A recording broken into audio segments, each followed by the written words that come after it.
I've got shiners in there that I bought. Oh, okay. Some leftover stuff, we're going to get fresh ones. Okay. Now this is a river anchor. How many of these you got down there on the bottom?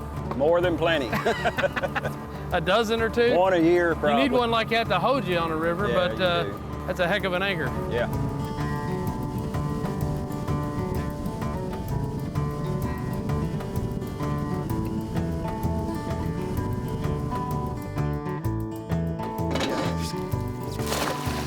Shad, skipjack, herring, all of them is possible back here, huh? Yeah, well, it's going to be mostly shad and Asian carp. Striper like, those are all silver carp. Those are silvers? Yep. Really? You know, if they would jump like that when you get them on the hook, it'd be great. Oh, yeah. But they don't jump.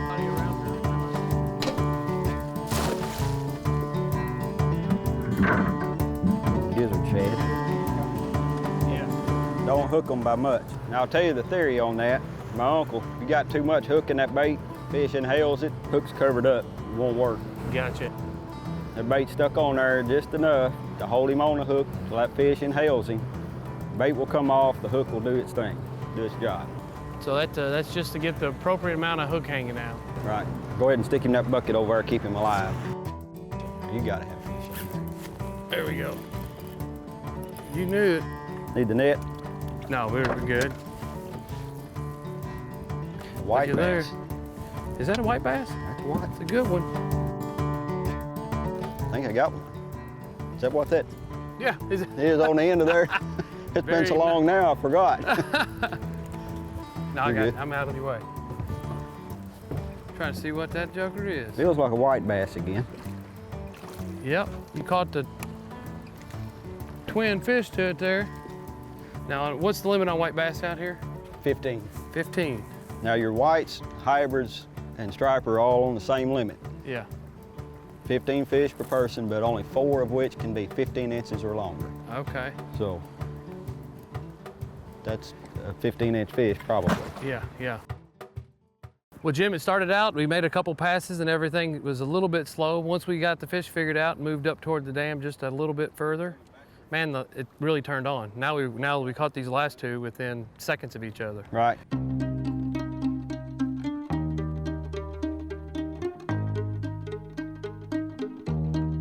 I'm not sure what we've got. It's significantly bigger than the last one, and I was happy with it. Let's see what we've got here. Hybrid or a striper, almost as long as your leg. He's working it pretty good. Big bait, big fish, right? That's right. Oh, Did you break him off? that thing just broke.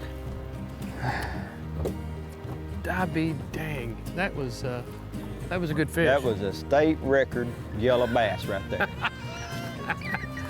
At 1.9 pounds. Yeah. That was a good fish. Ah, you're right. It's just fishing. That was supper too, buddy. Yeah. There's a prime candidate right there. Get that big one. We're getting ready to get on with it, maybe.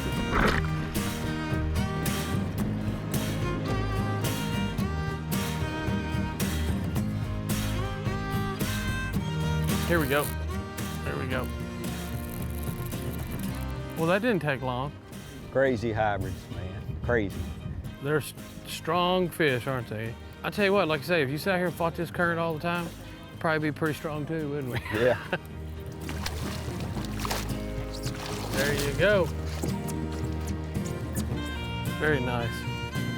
That was a lot of fun. This thing fought like crazy, and in that current, it just really just took off. Ran me around. Tried to horse the one before like this a little bit, and you just can't do it. Not out here in this current. You know, for someone who's going to venture down to the western part of the state, and they're coming down here to fish, if you spend a couple days on the lake and you get that experience, whether it be crappie, bluegill, bass fishing, whatever, see the other side. You know, you can come over here in the riverside, and it's totally different. Different species of fish, big fish. It's a lot of fun, isn't it? It is a lot of fun, and you're not affected by the wind as much. The boat traffic isn't as bad, so, you know, a little more pleasure in the fishing part of it.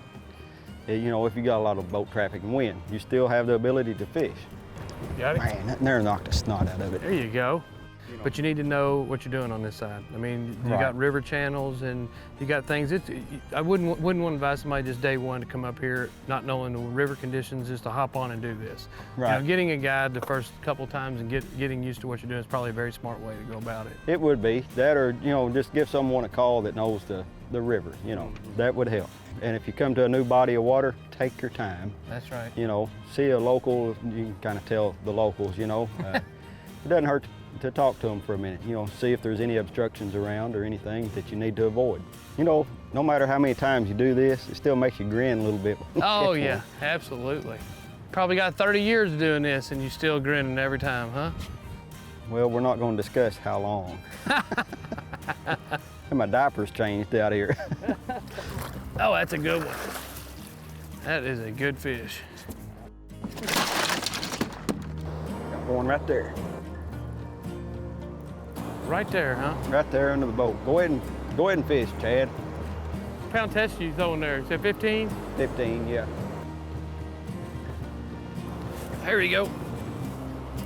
I said we need to get two this trip. All right. Got a striper.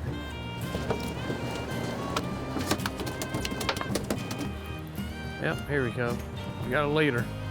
Nice hybrid. It's a hybrid, yeah. It's a good one. Crazy. He's taking it off about as fast as I put it back on there.